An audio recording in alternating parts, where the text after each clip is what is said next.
Hey, it's Karel, and welcome to another edition of Karel Life in Segments. Now, I'm not just randomly hanging out at a drugstore. There's a name for that. Oh, yeah, derelict.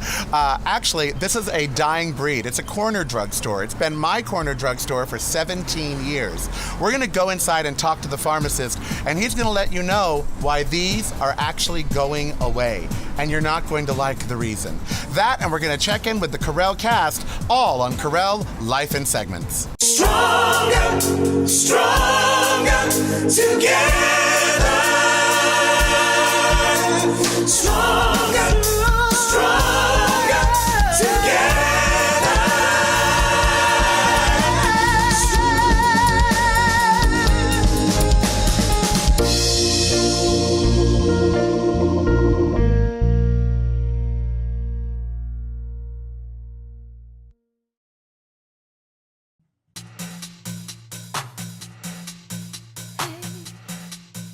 How many of you know your pharmacist by their first name? More importantly, how many of the pharmacists know you by your first name? How many of them know what drugs you're taking? How many of them even care? I've been coming to the same pharmacist for 17 years. He knows more about me than I think anybody left on the planet. And there's something to be said about that kind of service. And it's disappearing. And yet it's odd that it would be disappearing because things are good in the drug business. Just this last year, 4.3 billion prescriptions given to 310 million Americans at a cost of $373 billion that we shelled over for drugs. Being a pharmacist must be like a great thing to be, right? You must be rolling in the dough. That's not really the case for the smaller pharmacies. We're going to find out as we go. I feel like 𝐿𝐻𝐿. He used to go and discover great little stories. I have found one right inside here. We're going to talk to my pharmacist, Paul, about the state of being a pharmacist in today's multi-billion-dollar drug industry. Let's go inside. So we're back here where I've never been before. Back here, you know, where the good stuff is, where a lot of you never come. But I have to ask you, you know, you've been my pharmacist 17 years, but how long have you been a pharmacist here in Long Beach? For 30 years. Why a pharmacist? I wanted to be self-employed. I wanted to have my own business, and I had a knack for sciences, and I really like chemistry. And is it hard? How much do you have to study to be how much do you have to know? Are you like, because I treat you almost like an extension of my doctor. I ask you all kinds of medical stuff. I mean, how much do you have to know? It's a really hard study. It's typically 4 years beyond your undergraduate degree. So a lot of school. A lot of schooling. Which means a lot of loans. Yeah, especially today with the price of... Yeah, it costs a lot to be a pharmacist, doesn't it? Yes. Yeah, right.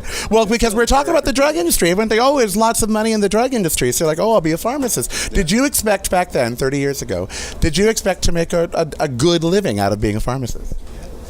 Yes. Yeah, I expected to make a living. Right, you know. Exactly.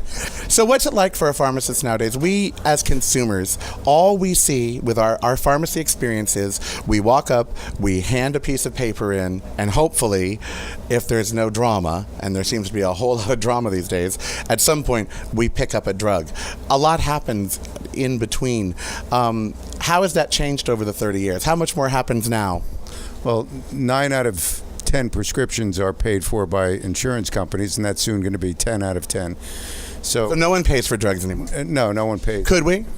Yes, sure, you can. You can pay cash if you wanted. But I mean, are they affordable enough? Could we actually pay for them? Some drugs are, antibiotics that have been around a long time, some blood pressure medications. There is a good percentage of the drugs that if you wanted to pay $20 or less for, you can pay cash for them.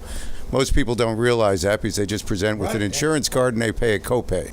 You know, insurance companies make a big deal about your copay. Oh, you get a $5 copay or you get a $10 copay. And they'll even base your rates on your copay sometimes. Like, well, you're paying a higher rate because you get a lower copay. What I found out was on some drugs, when I hand you my $10 or my $5 or whatever my copay is, on some drugs, that might be all the money that you see. I believe you all assume, I think everybody assumes when you go to the pharmacy and you pay a copay, the word co means two, means that someone else is going to pay.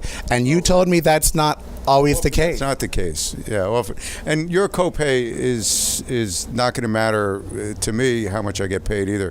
Either you'll pay part of it or all of it, or the insurance company will, or the PBM, the prescription benefit manager, I should say, will pay. What is that? That's the middleman. That name makes me nauseous. Put himself in between the pharmacist and the patient.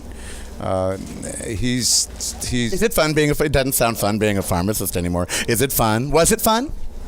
It's fun when you deal with the patients. You know, that's the best part of the day is when you're talking with people and helping them with their medical problems, and you're interacting with, typically over 100 patients in a day in their health care.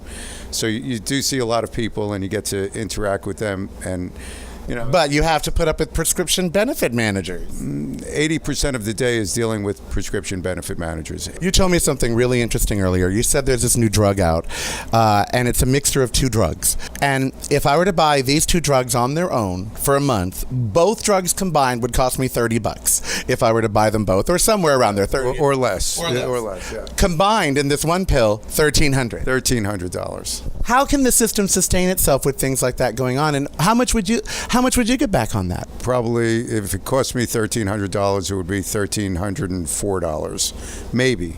You might make $4 whole. Yeah, and sometimes I'll lose money. Sometimes it will be $1,290. You told me that on some prescriptions, you actually go out of pocket to give the person their drug. Yes. How is that possible? And how do you stay in business that way?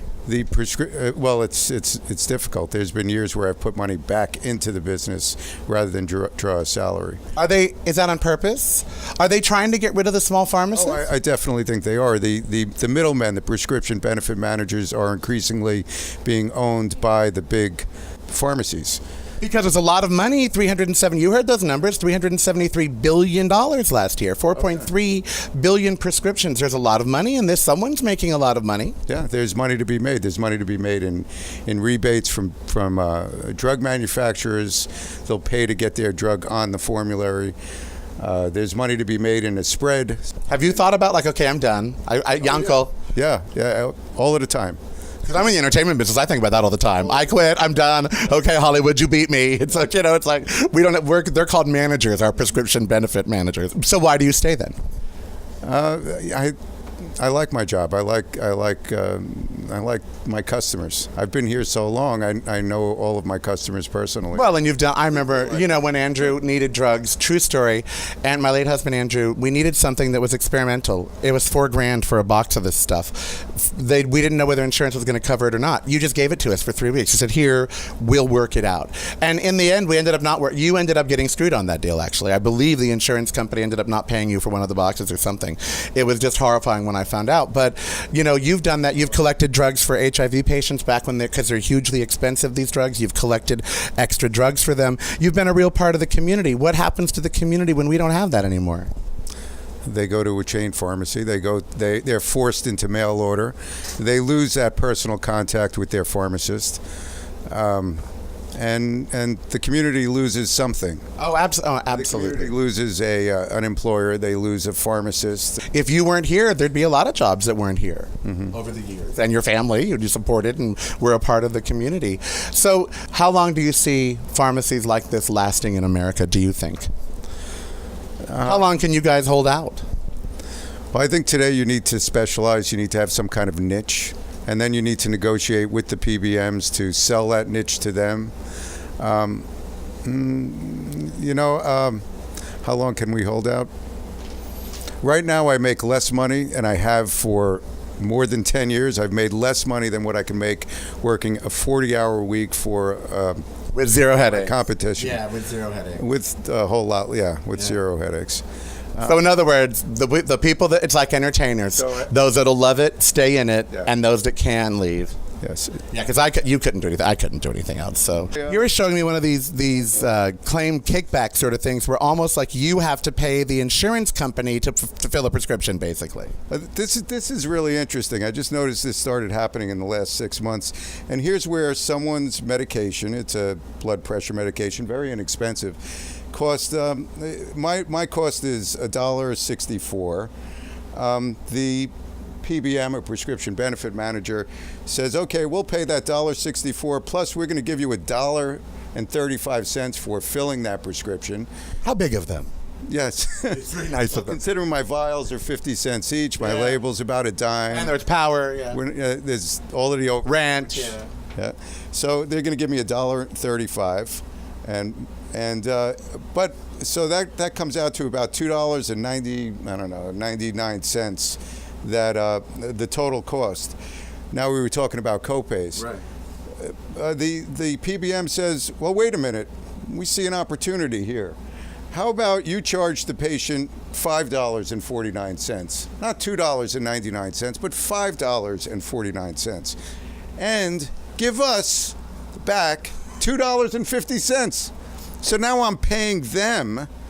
The patient's paying $5.49. He thinks he's just paying a copay. And the prescription benefit manager is collecting from me. He filled his prescription, and they're getting $2.50 from me. They have me paying them. I think it's a Boy, I'm about to say they have figured that out, haven't they?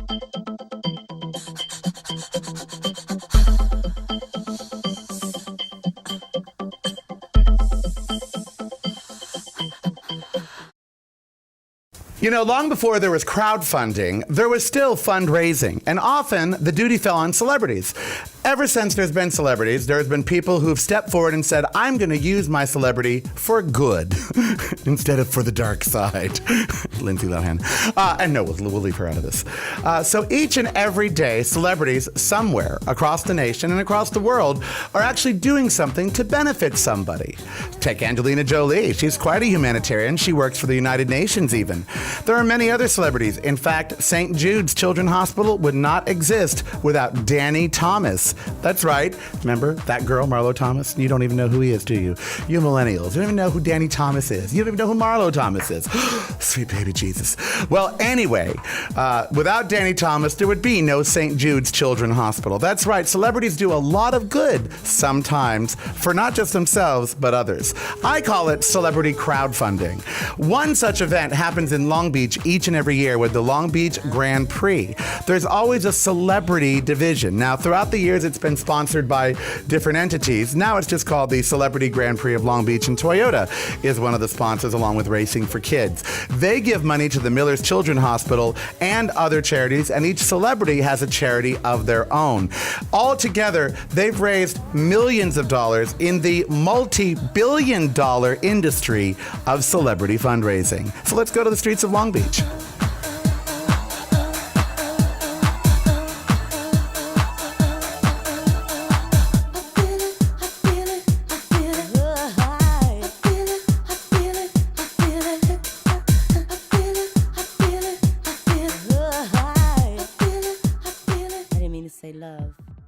McGrath from Sugar Ray and from television. You know him from so many shows and from so many hit records. The reason I wanted you to be my first is the very first time I interviewed you was for Billboard magazine. I Just Want to Fly was just hitting.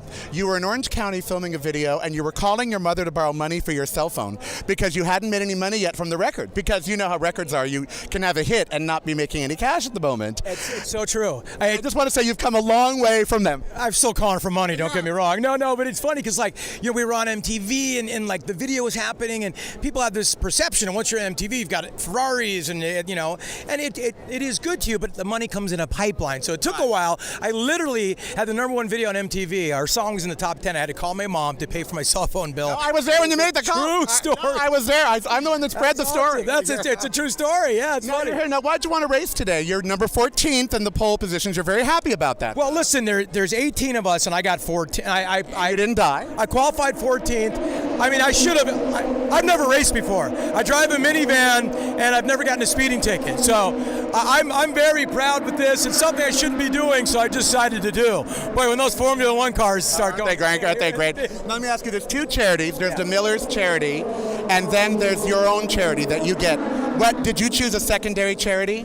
Yeah, I have the Painted Turtle charity, which unfortunately stands little chance of me winning them any money because unfortunately you got to be first, and I am in 14th. Well, what is Painted Turtle? Painted Turtle is a camp out in Malibu, started by Lou Adler and Paul Newman, and what they do is they have a summer where kids who normally spend, chronically ill children who spend 10 months of the year in the hospital, get to go out to a camp, a fully functioning camp with all their medical needs, and be kids for a couple of weeks. It's all volunteers, it's all nonprofit, and they do some of the Lord's work. So, well, I got to tell you, routine is so important, and I know as entertainers sometimes we'll wake up and we'll think, oh, that deal didn't come through, or I didn't get that part or whatever. And then you think about someone whose sole idea that day is to not puke, to get through the day. It sort of does make our trouble seem a little less. doesn't it? It's really true, and I wish we'd all take the time to realize that. We went to the Children's Hospital here in Long Beach yesterday, and it was, I'm a father of twins, 4 years old, and I ripped her heart out there. You feel so bad for the kids and what the parents are going through.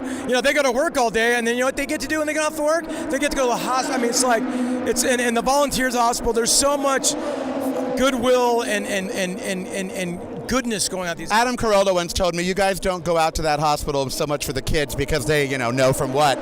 You go for the moms, for the dads. You go for the parents because they know Mark McGrath, and it means so much to them that you're there. It's really well said. It is more for obviously for the kids, but the parents appreciate a break too. I imagine your kid with the tube in his nose and mommy, why am I sick all day? It breaks my heart to think about it. And I saw it yesterday. Like I said, being the parents of twins. So I'm so glad that this event, though it's competitive and fun, it's all about that. It's all for charity. Well, thank you for joining me. It's great to interview you again after all of these years. Now, a lot of them take this very seriously, celebrities. Yes. I don't want to say that you don't, but you do. I do. But you have a grand time as well. For me, to see someone like Mark McGrath from Sugar Ray, where he started at training and where he is now, totally different. Do you still go out to Willow Springs? Yes. Do you still do all the training there? Fastlane still does all that. So, Johnny Resnick from the Goo Goo Dolls. He needs some sun. He does. He needs some sun. I'm sorry. And he's out here. He's trying something different. It's really cool to see. They've done an awesome job. Now, you've raised money over the years for the charities. What is your secondary charity? I know there's the Miller's Children's Hospital, and then there's... For me, it's Victory Junction Gang Camp. That's the one in North Carolina that my friend 𝐿𝐃𝐄𝐑 started in honor of his son, Adam. And that was what was so cool for me. When I won the poll 2 years ago, People Magazine donated a bunch of money to them. But, Racing for Kids, what they do here and what Toyota does with them. Toyota's given over $2 million over the years, 20-plus years with Racing for Kids, to Miller Children's Hospital and then the Orange County Children's Hospital. So it's to get to go there and put some smiles on some faces, it's amazing. Well, it's almost like celebrity crowdfunding, and it's fabulous. It's exactly what it is. That's a perfect way. Celebrity crowdfunding, and it's great. It's great to see you out here again. As I told them, they're the first timers. I come every year. I'm like, oh, it's Rutledge. It would not be Gerber. My daughter, Elsie, we've got 3 little girls at home, and Elsie, our 6-year-old, said, Daddy, will you try to win the race for me and my sisters? And I thought, honey, that's a lot of pressure, but yes, I will do my best. So that's my plan. There's some drivers that are really fast in our group. Alfonso Ribeiro he's quick. He is a little sketchy, though. I'm quick, but very smooth. You've never wrecked, have you? I have not. Oh, knock that tree or something. Knock with some sort. Apparently, I need to. I need to just get a little bit more aggressive. I just don't want to wreck a car or wreck one of these big-time celebrities on my way to the front, because then you don't feel good. Donny Osmond turned over. He didn't care. Right. He was fine. This is your first Grand Prix? It's my first time racing a car, period. Ever? Well, how is it? It's wonderful. It's okay. We can believe. It's great. It's a wonderful experience. It's exciting. It's exhilarating. It's all of that. Now, Miller's Children's Hospital is one of the charities. You also have a separate charity. What is your separate charity? Well, I have a couple of charities that I work with. One is the Boys and Girls Club of America. I work with them. We have another one called Jaden's Ladder that deals with women and kids who have been battered and trying to restart their lives. But I pretty much endorse, I'm an ambassador for lupus. Right. It really puts things in perspective. It's almost like, when you feel down, you can almost think about other people who are less fortunate. And not necessarily feel better about yourself, but feel blessed that you're not in that predicament, which would compound your problems even more.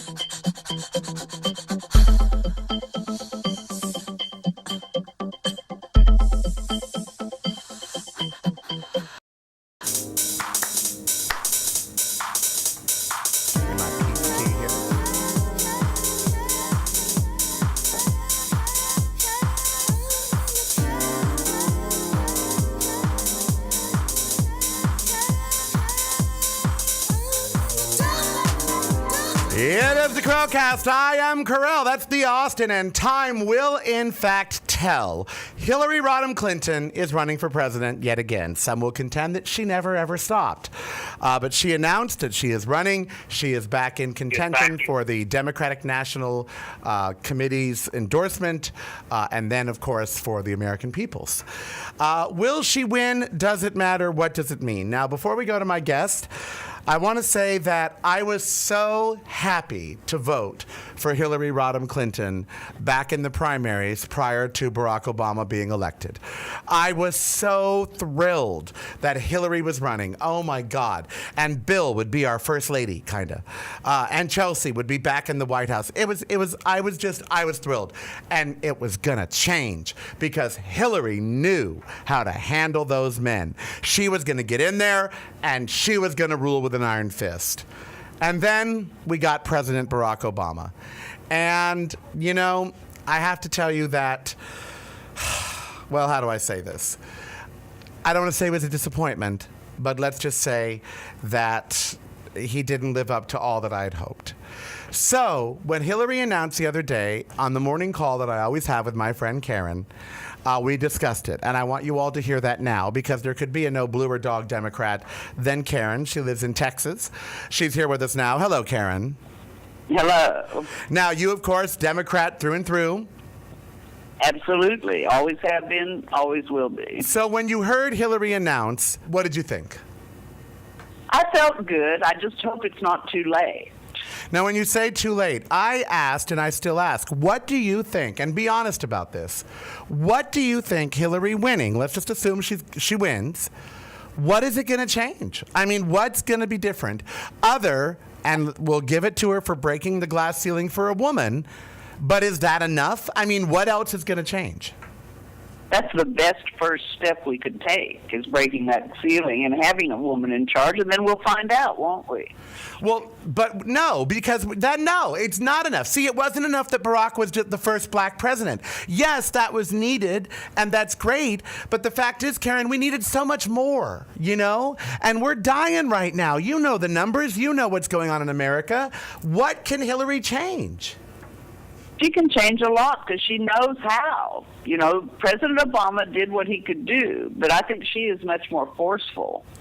So you think she'll know how to deal with Congress? Yes. You see, I'm not as optimistic as you, and you know this. You know, I myself, I look at it and I think, well, not much is going to change now because what can really change? You yourself, let me ask you this. You yourself think that when President Obama took office, right after the inaugural, and he said, I do, they took him back into the back and said, okay, that's all well and good, but here's how this really is. Here's what you can and cannot do. And he looked defeated ever since then. What happens if Hillary's given that same talk? Don't you think she'll be just as defeated? Maybe, because I'm sure that Bill let her in on that talk he got. Right. And they have power between them. So you're and thinking... Who wouldn't want to see Bill back in the White House, for Christ's sake? As First Lady. But are you thinking, so you really believe she can do more than Obama did? You think that she can make John Boehner do his job? You think she can make a Republican House and Senate actually do something? I think she'll give it hell. See, I don't. I just don't think that much is going to change. I think it'll be great that we have a woman president, but in terms of what? Is she going to build new roads? Is she going to call Elon Musk on the phone and say, let's do the Hyperloop from city to city? Is she going to raise the minimum wage to $20 an hour, which we know is where it should be? Do you see her doing these things? I do. Really? You do not. You do not. Don't even lie because we're doing a TV segment. Karen, don't. You know as well as I do that she's probably not going to be able to do very much at all. Still, that glass ceiling is very important to me. See, that's all that's important to you. That's the only reason. So what? Well, what do you mean, so what? I'm not a woman. I would like to get something from the president other than the fact that she has a vagina. I would like some work done. I would like some of the country's work done. And she has a much better chance at doing that than anyone else running so far. Do you think she's had a better chance than President Obama in his second term? Do you think that she will be more powerful in her first 100 days than he was in his whole second term? Let's hope so. Yeah, see, hope ain't enough. We had hope. We had change. I'm sorry. It's just not enough. So you're optimistic. I don't know why. Why do you think I'm not? You've known me 30 years. Why do you think that I am not optimistic about Hillary winning? Because you were so disappointed when she lost the primary. Yeah, and so disappointed. As was I. And so disappointed in what's happened next. Oh, I really said something. Well, did you? I know you didn't watch Jimmy Kimmel, but he did his lie witness news where he talks to people on the street and they tell him lies and ask them if they've heard about it. Uh-huh. And you know she has a new logo, right? Have you seen it? No, Hillary, I haven't seen it. No. It's nice. It's an H with an arrow coming out of it, and it's a good one. Uh-huh. And so they, of course, came up with their own logo, and they were asking people what they thought about it. And one of them was "It's time," and above it was just the word "It's time," and then above it was what looked like a W with 2 stars in the middle of it. In other words, breath. You know, oh, and people were so taken aback. You know, it was very corporate looking and stylized. And this one woman, the narrator is going, "Well, do you see the W is for win?" And this woman kept shaking her head. I don't see that. I don't see that. But see, that's exactly what you and I were talking about. You just said to me, Karen, that you really didn't care what the politics was so long as it was a woman. I mean, and I just need more from a president than that now. I do. We've got to make change. And if she's not going to pick up the phone and call Elon Musk, and she's not going to tell John Boehner to sit the hell down and shut up, then what good is she? What's the big difference? I think she'll slap the orange right off his face. Well, I hope so. All right, I will call you and slap the orange right off his face. All right, I will talk to you later, Karen. Okay. All right, bye. I am Karel, and I hope I'll be proven wrong this time.